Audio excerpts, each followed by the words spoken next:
Cancer, hi! Welcome to Mr. Queen PH at ito ang inyong weekly reading for January 6 to 12, 2025. If you're interested in private readings, meron tayong link sa description at sa pinned comment. Pakicheck nyo na lang information kung paano mag-book for a private reading. And please subscribe to our channel to show your support.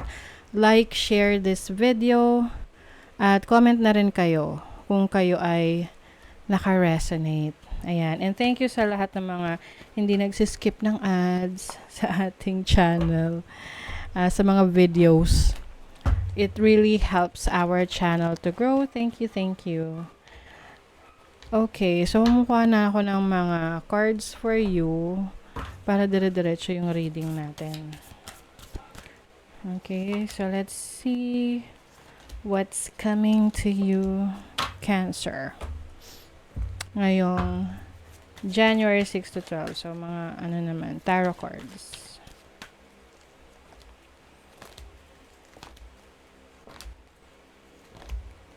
Okay. Let's begin. You have Temperance. Okay. The Hierophant. The Emperor. Wow, puro mga major arcanas. Page of Pentacles. And the Ace of Pentacles. It seems na ayaw niyong magpa-istorbo. Cancer.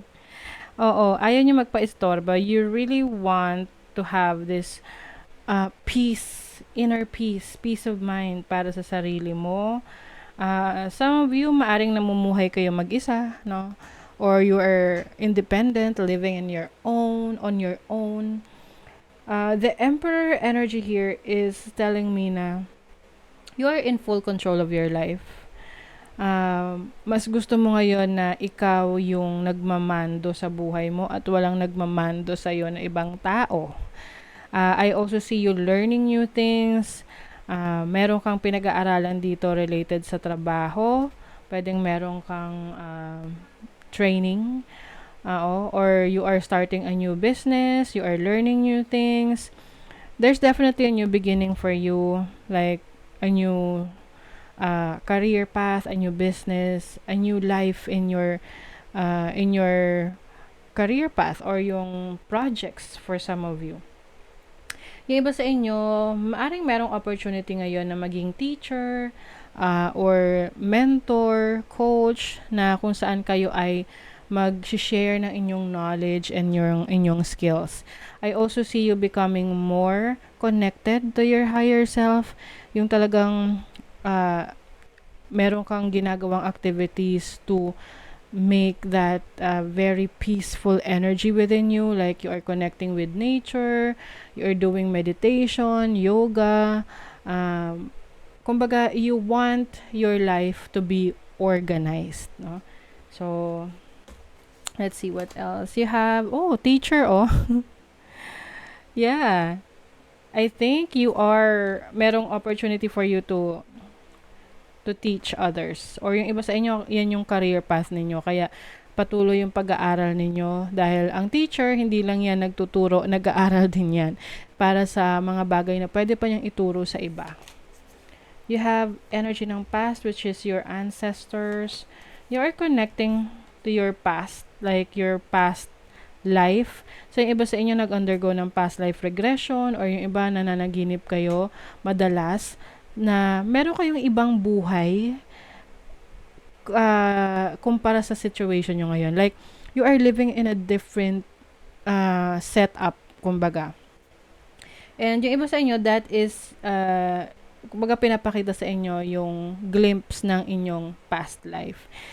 And with magic here, yung iba sa inyo, you are, meron kayong skills na minamana or namana sa inyong mga ninuno na related sa spirituality, healing, witchcraft,